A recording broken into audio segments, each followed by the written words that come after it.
Nascer, morrer, renascer ainda e progredir continuamente. Tal é a lei.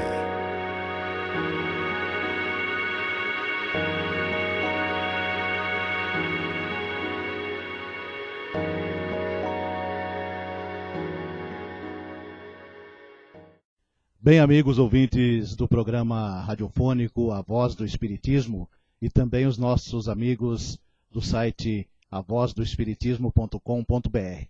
Hoje nós contamos com o José Carlos Rister, ele que faz parte da Casa do Caminho de Araçatuba, São Paulo. Nós vamos ouvir primeiramente os cumprimentos de José Carlos Rister. Aos ouvintes, nosso boa tarde, esperando e rogando a Jesus a sua misericórdia para com todos nós, que tanto precisamos dessa misericórdia, nessa nossa jornada, nessa nossa caminhada. Pois bem, Rister, como é o sobrenome da família, inclusive, né, muito conhecido em Araçatuba e toda a região, Rister. Então a gente usa bem o Rister, né? E então a gente chama o José Carlos Rister simplesmente de Rister. Eu vou pedir para você, Rister, para que você faça a apresentação do seu trabalho aqui na Casa do Caminho de Araçatuba. Eu sei que é um trabalho intenso, né? Aqui tem muitos frequentadores, tem muitos departamentos. Eu gostaria que, antes de entrarmos no assunto, você contasse para os nossos ouvintes, para quem está nos vendo também, as suas atividades no Centro Espírita Casa do Caminho de Araçatuba. Eu estou vinculado à Casa do Caminho há mais ou menos 30 anos. É que eu estou. Hoje eu trabalho na área de exposição, eu trabalho com a mocidade aos sábados à tarde, eu também trabalho em reuniões mediúnicas e faço parte da diretoria da União Assistencial Espírita de Araçatuba. Vou aqui emprestando aquilo que eu posso ainda, para que a gente possa ter uma vida mais feliz. Muito bem. E eu peguei assim, o Rister de última hora, como a gente vinha comentando com o Rister no caminho, né? São poucas aquelas pessoas que eu entro em contato, né? E falo, vamos gravar hoje? Opa, vamos, velho. Eu digo para a pessoa preparar o assunto, preparar o tema, né? Então foi assim, muito em cima da hora e o Rister está à disposição, né? Eu agradeço, tá? Deixou seus afazeres, inclusive, né? Para nos atender, para virmos aqui até a Casa do Caminho. Estamos gravando aqui, né, na Casa do Caminho de Araçatuba, aqui o fundo bonito, né? Um Mestre Jesus lindíssimo aqui na parede, né? Isso, logicamente, para os ouvintes, né? Para quem está nos acompanhando pelo site, né? As pessoas da rádio não tem como, né? Mas os nossos amigos do site, estamos aqui com um fundo aqui bonito, nosso Mestre Jesus, flores bonitas, né? E eu vou deixar o Rister à vontade, né? Para que ele explane, né? Para que ele diga o tema que ele escolheu e também faça suas explanações. Certo, Rister? Ok, eu escolhi, como você já frisou, em função do horário, o livro é Vinhas de Luz, é de Francisco Cândido Xavier, o Chico Xavier, e é editado pelo Espírito de Emmanuel. É um livro de leitura diária para reflexão, para a gente começar a entender um pouco mais o que é a vida. E nessa abertura nos caiu a lição 133 desse livro, Vinhas de Luz. E ela traz por título Casa Espiritual. E como sempre acontece, esse livro traz alguns comentários a respeito de uma passagem evangélica que está na Bíblia. E hoje não será diferente. E diz na Bíblia: vós também, como pedras vivas, sois edificados casa espiritual. Isso quem diz é Pedro. E está na Bíblia, em Pedro 1, 2, 5. Aqueles que queiram acompanhar. Ou a lição 133 do Vinha de Luz. Eu sempre digo isso porque quando a gente diz da Bíblia, aqueles que não têm um conhecimento muito grande da doutrina espírita, às vezes acham um pouco estranho falar em Bíblia. Não, a doutrina espírita lê, estuda e busca entender as palavras contidas na Bíblia, principalmente no Novo Testamento, porque é ali no Novo Testamento que traz, historicamente, toda a vida do nosso Mestre Jesus. Mestre esse que, quando Kardec fez a interrogação no Livro dos Espíritos, a espiritualidade, qual o espírito de mais alto nível que já reencarnou ou que só encarnou na Terra, a espiritualidade é pronta em dizer, é Jesus. E eu digo, não reencarnou, Jesus só uma vez esteve entre nós, na função de encarnado, ele não reencarnou. Então, no Novo Testamento, traz toda a história de Jesus, e Pedro aqui fala de Jesus, como era esse comportamento de Jesus. E eu peço a permissão para ler alguns itens, para que a gente depois, então, se necessário for, fazer alguns comentários a esse respeito. Ô Rister, só um esclarecimento para os nossos ouvintes. Jesus, ele encarnou, né? Ele não reencarnou, como você disse. Né? Não é que Deus, no caso, tem diferença entre um filho e outro, né? Porque Jesus também é filho de Deus. É que simplesmente ele é mais velho do que nós e ele é oriundo de outros planetas mais evoluídos, é isso? Correto, correto. Nós vamos discorrer depois um pouquinho a esse respeito de Jesus aqui no nosso planeta. Ele que é o nosso governador. Além de irmão, nós somos irmão do governador. Então, olha só os dizeres do livro Vinha de Luz. Cada homem é uma casa espiritual que deve estar, por deliberação e esforço do morador, em contínua modificação para melhor. Valendo-nos do símbolo, recordamos que existem casas ao abandono, caminhando para a ruína, e outras que se revelam sufocadas pela era entrelaçadas ou transformadas em reduto de seres traiçoeiros e venenosos da sombra. Aparecem, de quando em quando, edificações relaxadas, cujos inquilinos jamais se animam a remover o lixo desprezível, e observam-se as moradias fantasiosas que ostentam fachadas soberbas com indisfarçável desorganização interior, tanto quanto as que se encontram penhoradas por hipotecas de grande vulto, sendo justo acrescentar que são raras as residências completamente livres, em constante renovação para melhor. O aprendiz do Evangelho precisa, pois, refletir nas palavras de Simão Pedro, porque a lição de Jesus não deve ser tomada apenas como carícia embaladora, e sim por material de construção e reconstrução da reforma integral da casa íntima. Muitas vezes é imprescindível que os alicerces do nosso santuário interior sejam abalados e renovados. Cristo não é somente uma figuração filosófica ou religiosa nos altiplanos do pensamento universal. É também o restaurador da casa espiritual dos homens. O cristão, sem reforma interna, dispõe apenas das plantas do serviço. O discípulo sincero, porém, é o trabalhador devotado que atinge a luz do Senhor, não se beneficiando de Jesus, mas, sobretudo, em favor de si mesmo. Então, a gente observa uma lição de Emmanuel, de um trecho que a gente retirou da Bíblia e que dispensa, às vezes, até maiores comentários. Quem somos nós para tentar trabalhar em cima do texto de Emmanuel, dos ensinamentos de Emmanuel? Mas sempre é possível que a gente faça alguma colocaçãozinha daquilo que a gente vai aprendendo, daquilo que a gente vai lendo, daquilo que a gente vai entendendo também.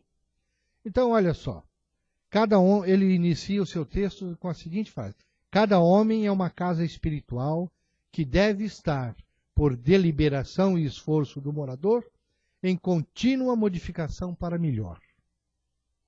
Bom, o que é que nós podemos, nesse trecho que nós extraímos daquilo que nós lemos agora mesmo, o que é que nós podemos entender? A espiritualidade nos fala que nos primórdios da evolução, a Terra, o nosso planeta, antes de ser formado, e foi a pergunta oriunda de que o Cristo só encarnou, sim. E Jesus, a essa época, ainda não existia a nossa galáxia, o nosso sistema solar, conforme transcrição no livro A Caminho da Luz, do próprio Emmanuel e Chico Xavier, dizendo que quando se projetou na espiritualidade a necessidade de construir a nossa galáxia, o nosso sistema solar, Jesus se reuniu com espíritos aqui na nossa região para essa programação e para o delineamento do que seria a nossa galáxia, do que seria o nosso planeta Terra, a morada de todos nós. E após as primeiras análises, após confeccionar os primeiros formulários espirituais a respeito da nossa galáxia, Jesus, naquela época, tomou como responsabilidade a direção dessa galáxia. E ele ordenou a engenharia celestial, principalmente na parte da genética, que elaborasse um elemento orgânico que fosse a morada dos espíritos, nós espíritos, que estivéssemos que reencarnar no planeta Terra. Então, olha só, há quanto tempo faz isso que Jesus acionou a engenharia celestial para que projetasse um corpo que pudesse ser a morada espiritual de nós espíritos. Porque é outro aspecto que nós nos enganamos muito em achar, a grande maioria acha e diz, né, porque o meu espírito, e não é uma verdade. Eu sou um espírito e tenho um corpo físico, este corpo que eu lhe apresento agora, mas eu, na verdade, sou espírito. É essa diferenciação que a gente tem que fazer.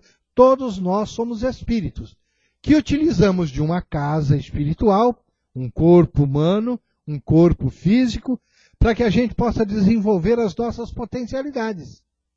Então, lá nos primórdios da vida do mundo, Jesus delineou a engenharia espiritual que esse organismo físico fosse, nos primeiros tempos, de tal intensidade que pudesse suportar à época as intempéries e pudesse agasalhar com carinho nós espíritos brutalizados, ainda que éramos, e que este corpo fosse se transformando à medida que o tempo se passasse e que nós espíritos fôssemos ganhando novas condições de vida, novos entendimentos, novas características, nova sabedoria, uma nova inteligência aplicada à vida.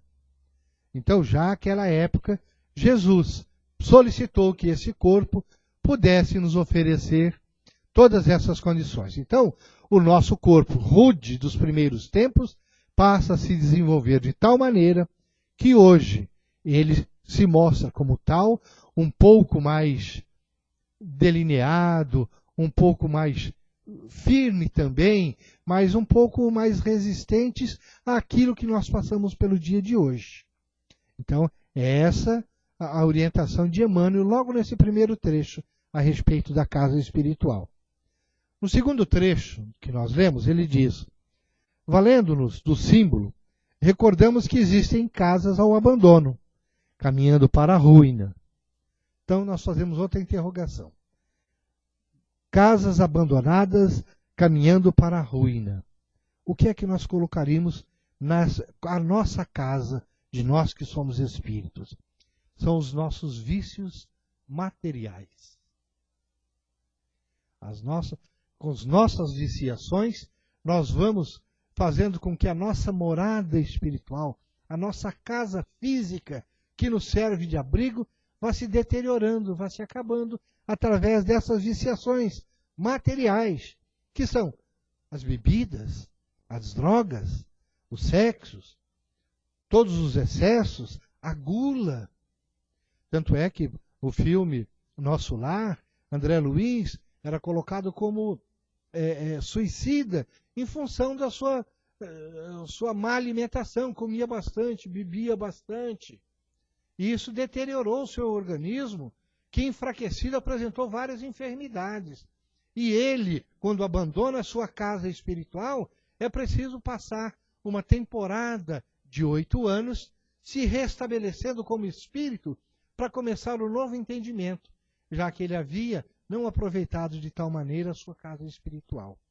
Então, da nossa consciência de não danificarmos a nossa casa espiritual com essas viciações materiais, que é a gula, é as drogas, é o sexo desvariado, é o excesso de uma impulsão para a competição. Precisamos prestar um pouco mais de atenção a essa nossa morada. O terceiro item que nos fala Emmanuel, ele diz: outras que se revelam sufocadas pela era entrelaçada ou transformadas em reduto de seres traiçoeiros, venenosos das sombras. Aí nós pegamos um outro aspecto no nosso entendimento. É os vícios morais. Se no início falamos dos vícios materiais, agora essa da criação das eras, dos seres venenosos e traiçoeiros, são os nossos vícios morais.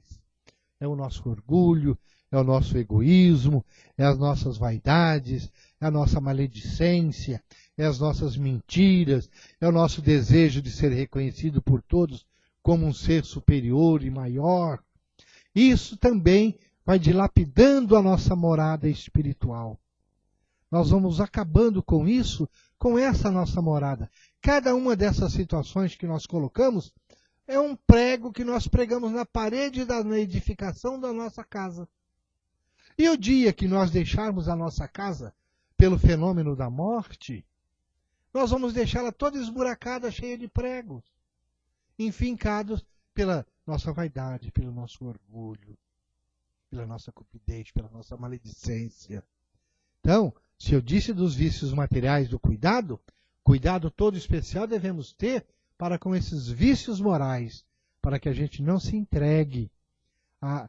Todos nós temos, claro, mas é preciso que a gente trabalhe, não trabalhe leve, trabalhe pesado para essa renovação dos nossos vícios, também os nossos vícios morais. E ele, continuando no texto do nosso livro, ele diz: aparecem de quando em quando edificações relaxadas, cujo inquilino jamais se anima a remover o lixo desprezível. Olha essa colocação de Emmanuel. Claro que entre nós existe aqueles, e eu colocaria aí a ociosidade, dentro dessa preguiça que nós temos, de não varrer o nosso lixo, de não limpar. Tem isso, essa analogia que ele faz do nosso corpo humano com a nossa casa, é muito perfeita para o nosso entendimento. Porque tem gente que não se dá na sua casa de residência, de lar, ao trabalho de varrer, de limpar, colher as ervas daninhas, o lixo, varrer a calçada. Quando varre a calçada, procura empurrar as folhas que caíram na noite pela ventania no vizinho do lado. Então, essa colocação de Emmanuel é magistral, para que a gente não esteja ocioso esperando que tudo possa vir de alguma maneira de mão beijada, sem o nosso esforço, sem a nossa maneira de se comprometer na construção de vida melhor. Deixemos de lado a nossa ociosidade, a nossa preguiça, o nosso desinteresse pela nossa casa espiritual. Ela é de nossa responsabilidade.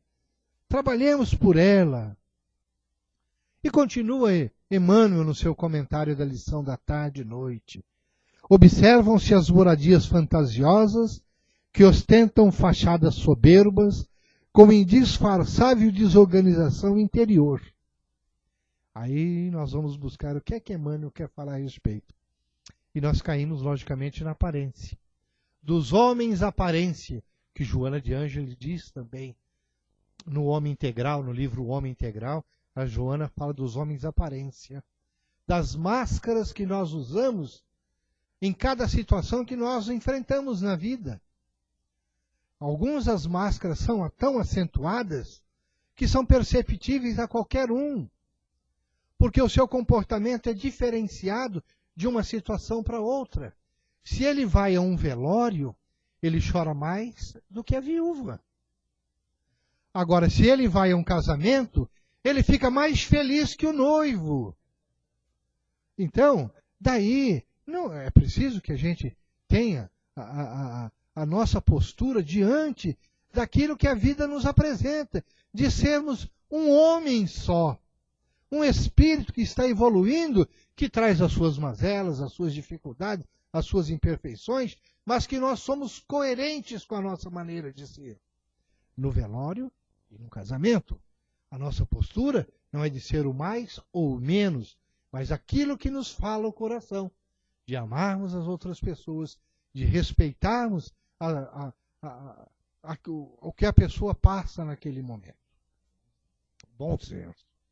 E ainda comenta ele, tanto quanto as que se encontram penhoradas por hipotecas de grande vulto.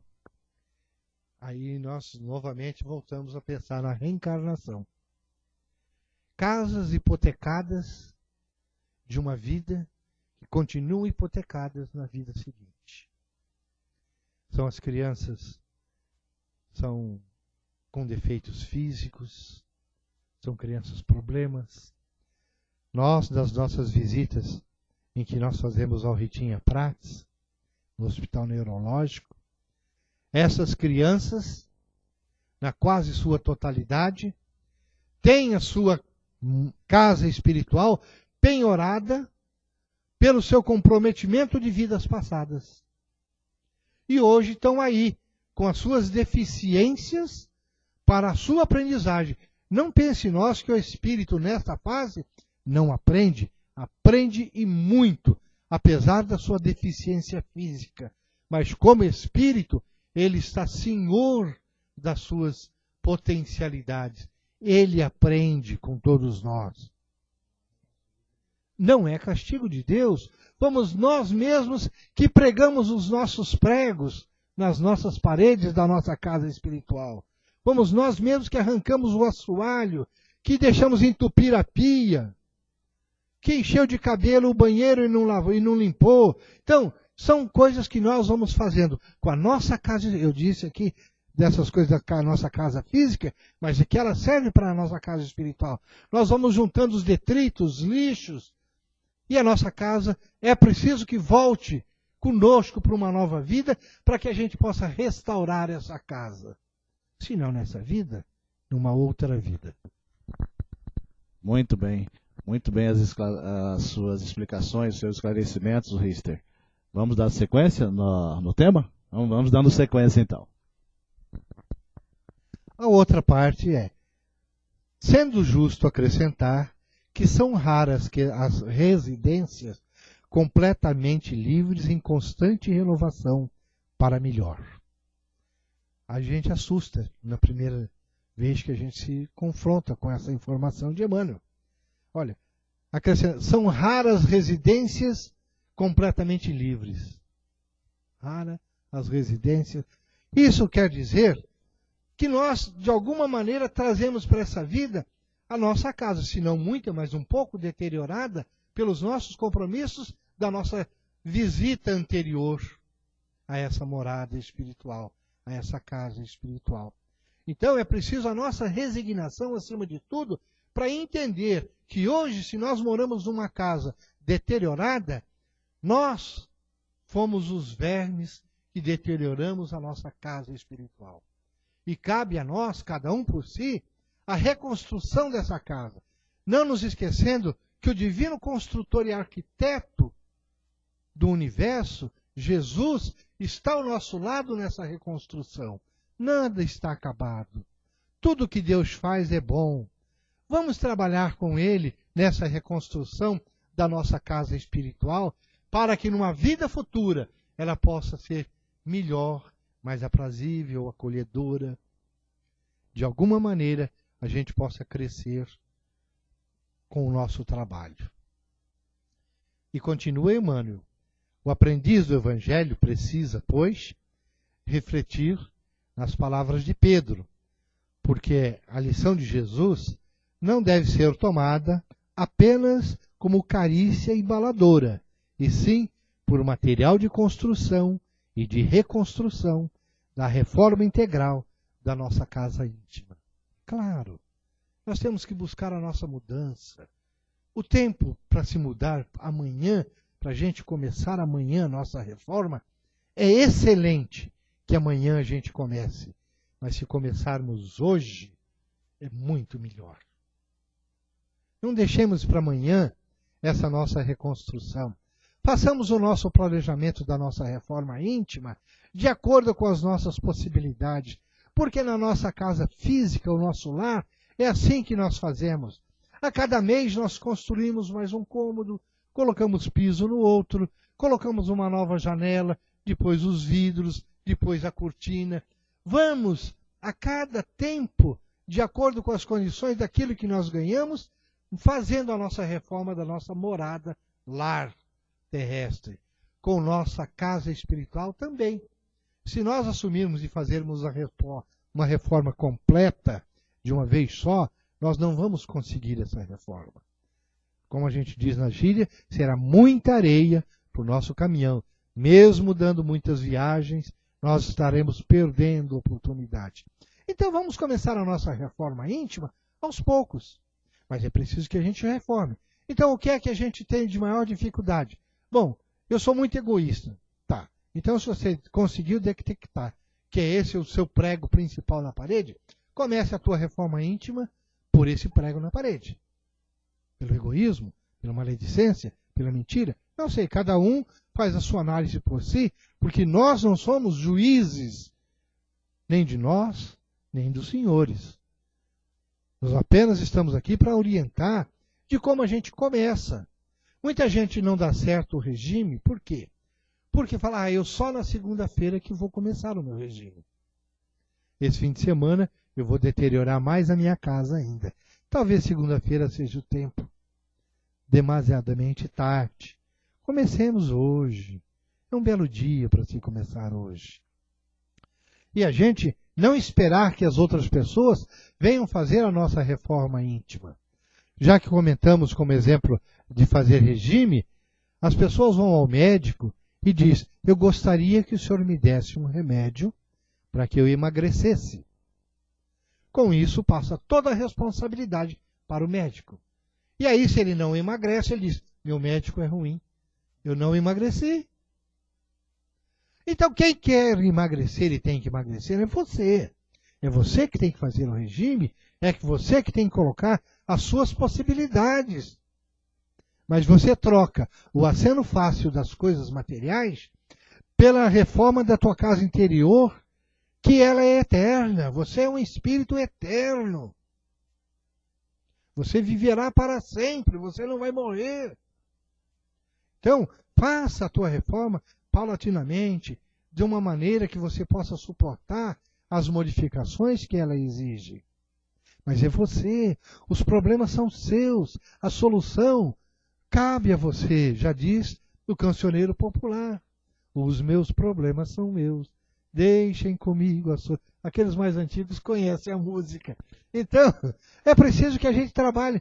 Os meus problemas são meus, cabe a mim a solução. Eu busco recurso, mas não a solução, porque a solução está comigo. Porque se o médico diz, olha, você para emagrecer só tem que comer isso, isso, isso, se eu cumprir a determinação do médico, eu vou emagrecer, mas o esforço de não comer as coisas proibidas tem que ser meu e não do médico. E dos familiares. É de todos aqueles que compõem, de alguma maneira, o lar. E continua ainda Emmanuel no texto que nós acabamos de ler. Muitas vezes é imprescindível que os alicerces do nosso santuário interior sejam abalados e renovados. Olha só, é outra coisa. Bom, Emmanuel dispensa comentário. Eu sou fã de carteirinha de Emmanuel. Eu procuro fazer uma leitura dele quase que diária, porque nesse livro Vinhos de Luz, Fonte Viva, Caminho, Verdade e Vida, Pão Nosso, todos eles trazem uma manancial muito grande de informações para quem planeja essa reforma íntima. Então, olha só, quais são esses alicerces abalados para que sejam renovados? São os nossos problemas do dia a dia, dentro das enfermidades. Você fala, puxa, mas fiquei doente, porque tem tanta gente que tem um câncer, tanto andarilho, tanta gente pedinte, por que o câncer nele e não em mim? Por que em mim e não nele? A gente, então, é preciso que as enfermidades venham, não como um castigo de Deus, mas que seja o alerta para que eu possa me modificar com a minha doença, com a minha enfermidade. E eu sempre digo, quem tem enfermidade sabe do compromisso na sua renovação. Eu digo isso para mim mesmo, né? Porque eu preciso aprender bastante disso. Porque nessa fila das enfermidades, eu acho que entrei como diz eu dormi na fila, entrei uma porção de vez. Então, de acidentes, né? Muita gente fala, uma bala perdida atingiu.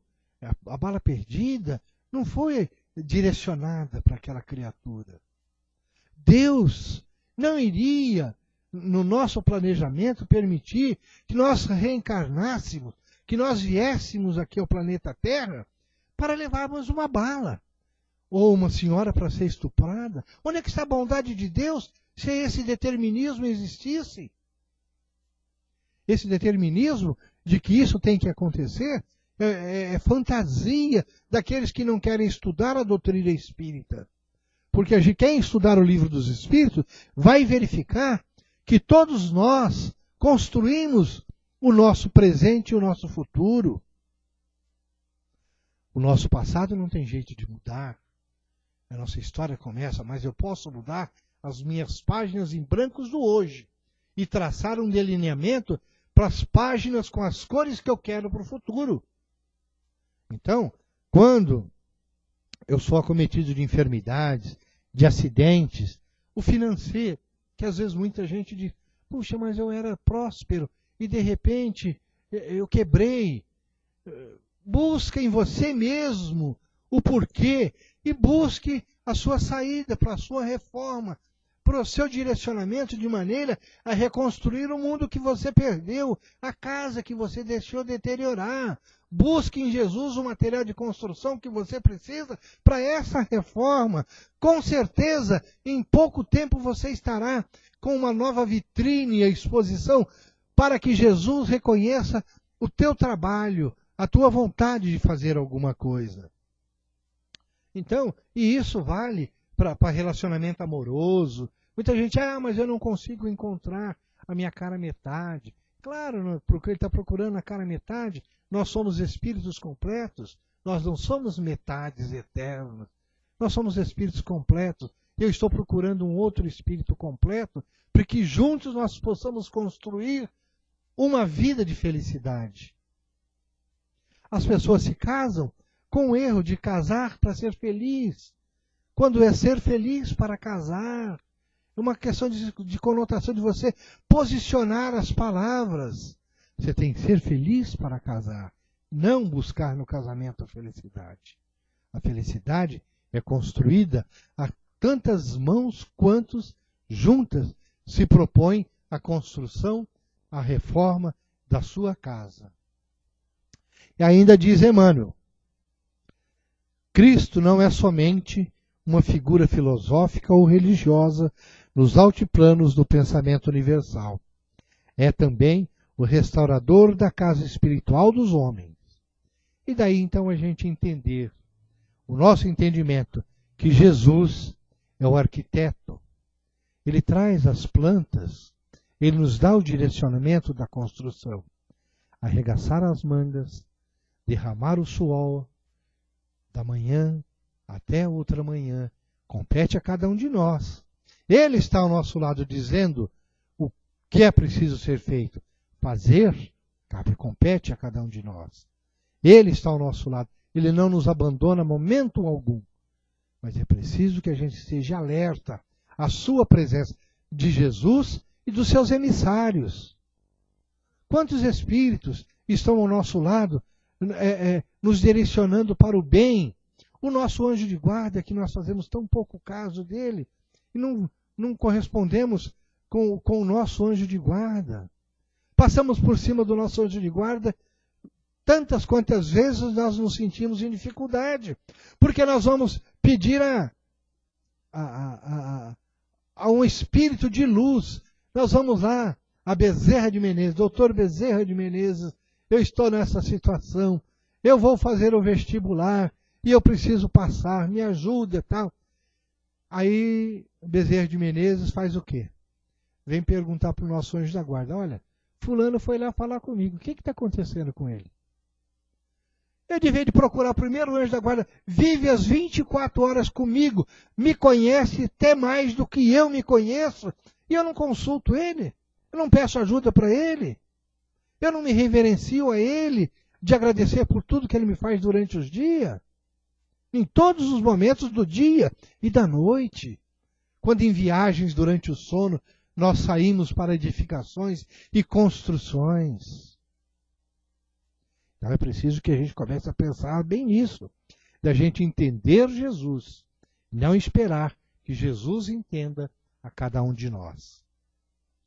E o cristão sem reforma interna dispõe apenas das plantas de serviço.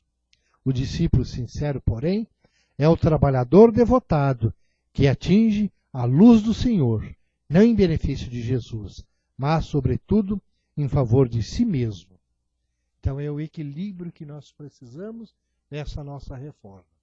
E a gente às vezes até comete algumas derrapadas, porque a gente não sabe diferenciar o que é trabalhar para Jesus e trabalhar com Jesus.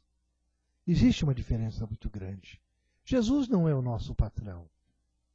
Jesus está conosco, trabalhando conosco. Só por causa da sua postura, ele é o grande arquiteto, ele é o engenheiro das nossas vidas, é ele que trouxe, através da Bíblia, dos ensinamentos, os roteiros seguros para que a gente possa ter uma casa espiritual em perfeita ordem e condições, para que a gente viva melhor, para que a gente seja feliz. E a gente acha que trabalha para Jesus. Se trabalha para Jesus, é a mesma coisa que nós trabalharmos para uma empresa.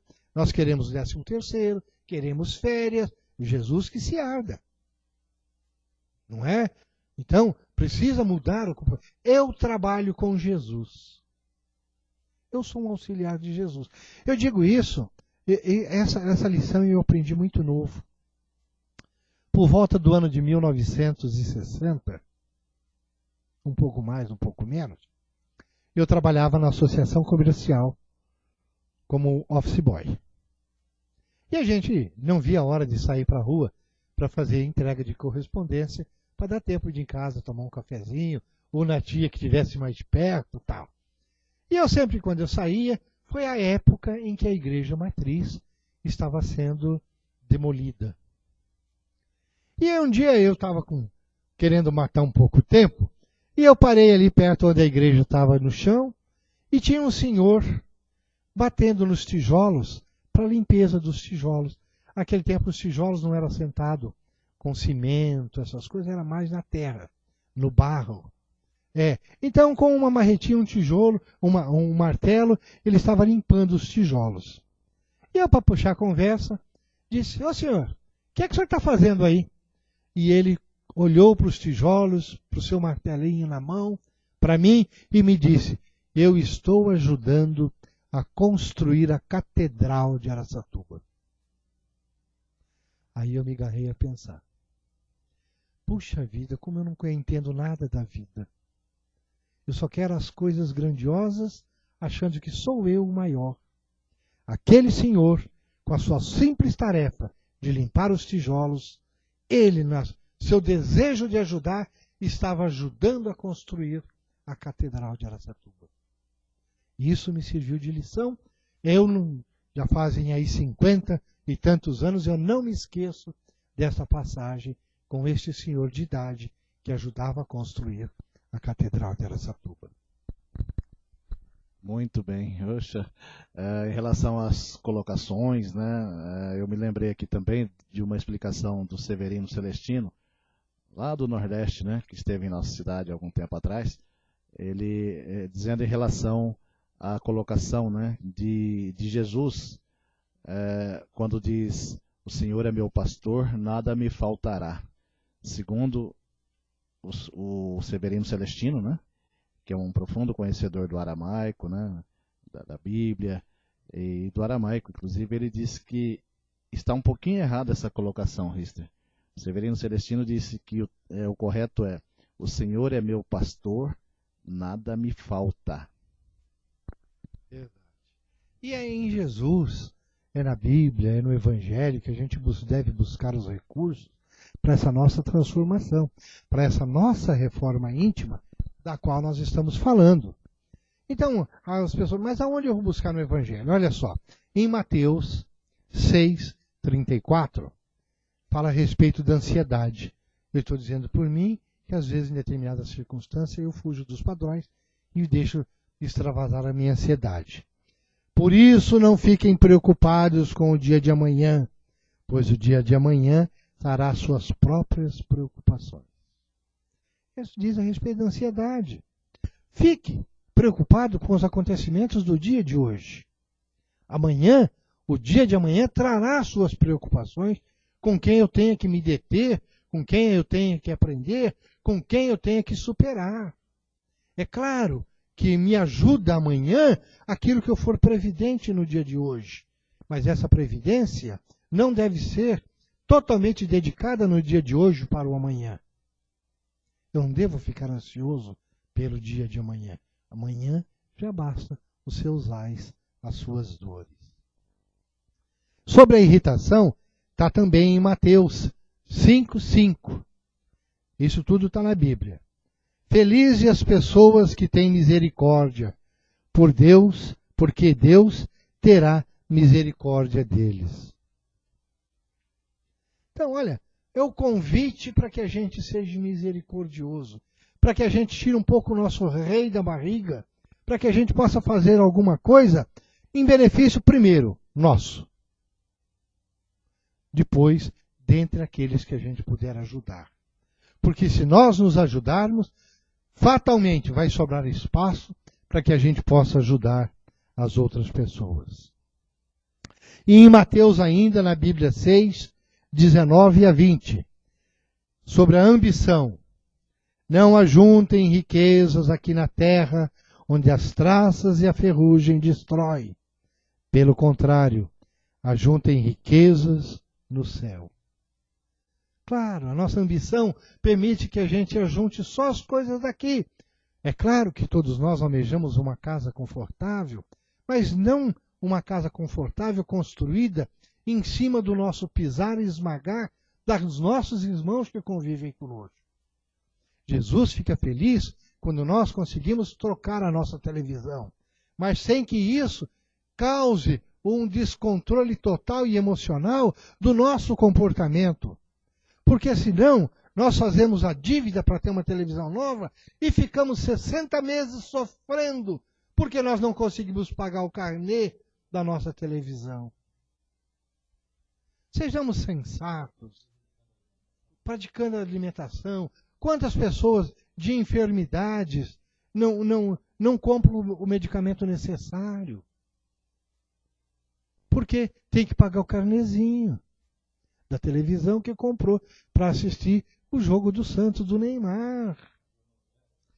Da novela. Então, é preciso que a gente... Essa ambição nossa, claro que a ambição faz parte do ser humano, mas ela seja comedida, ela seja calculada, ela seja diferenciada, ela seja trabalhada, para que a gente possa ser feliz. Senão nós vamos ser escravos da nossa ambição. Sobre engrandecimento. Se alguém quer ser o primeiro, deve ficar em último lugar e servir a todos. Isso também está em Marcos 9:35.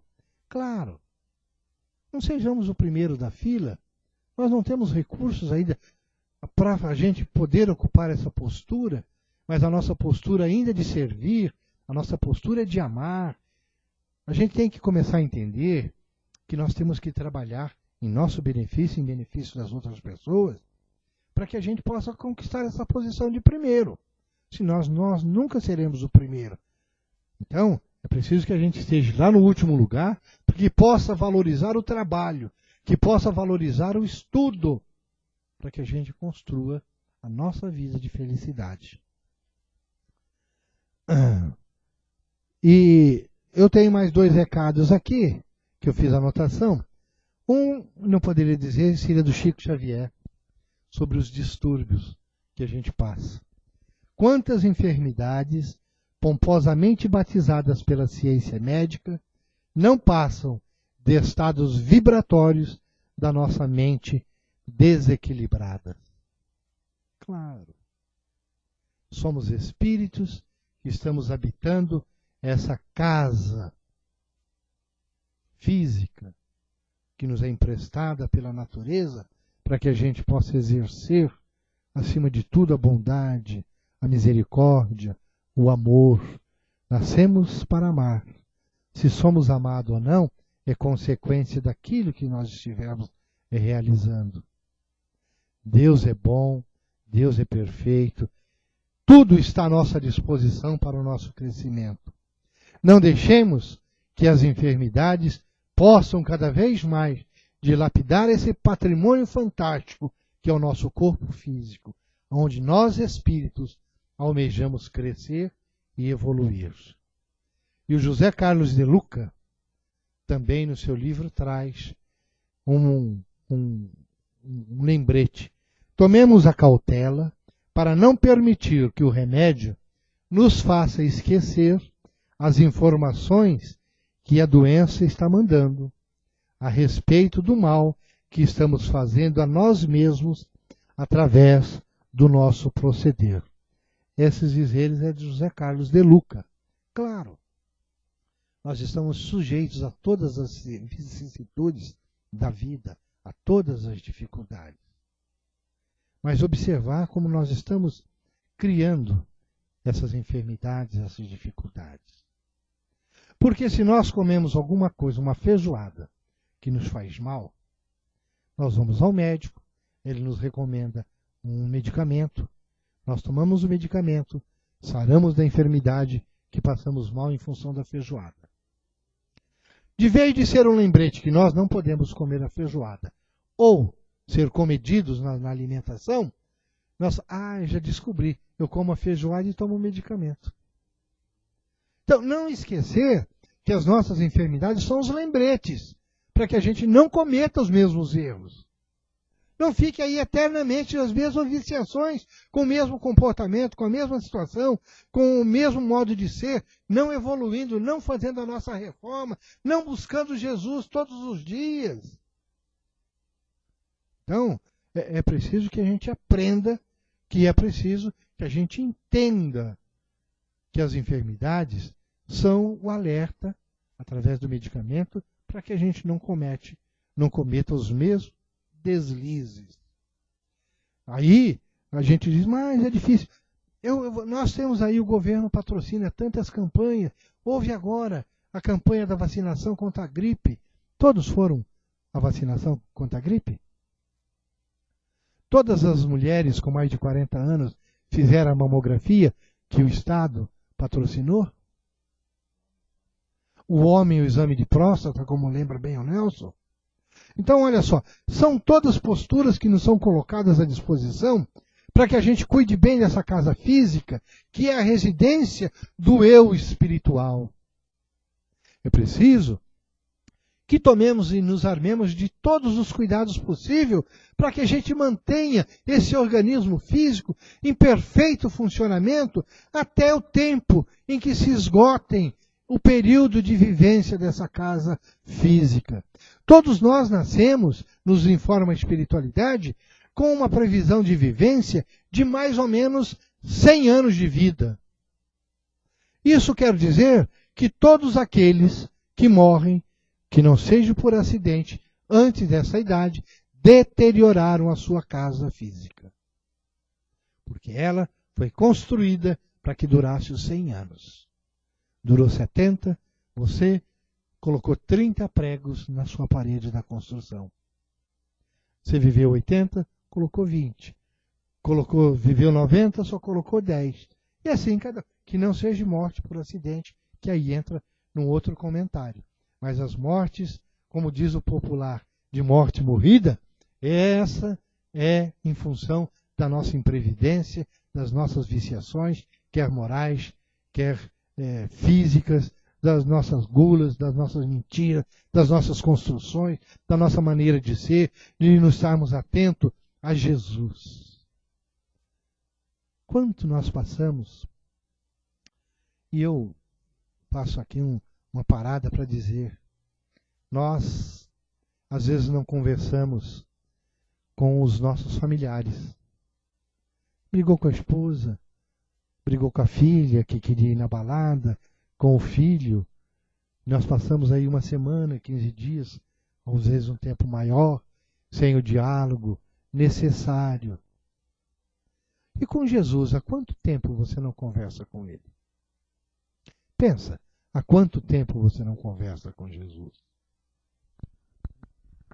Eu agradeço José Carlos Rister, a participação sensacional de José Carlos Rister.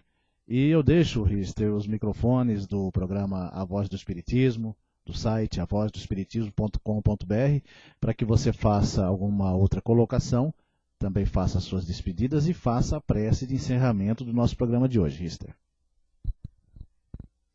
Nós temos aqui como fundo a figura mais amorosa dentre os espíritos que estão conosco.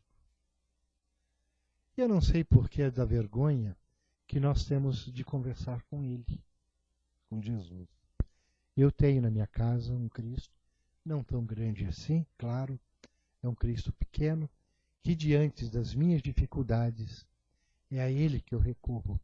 Claro que eu peço ao meu anjo de guarda, proteção, amparo, ajuda em me dar o direcionamento das soluções do meu trabalho, do meu esforço. Mas eu converso diariamente com Jesus e sempre estou questionando a mim mesmo. Eu não questiono Jesus.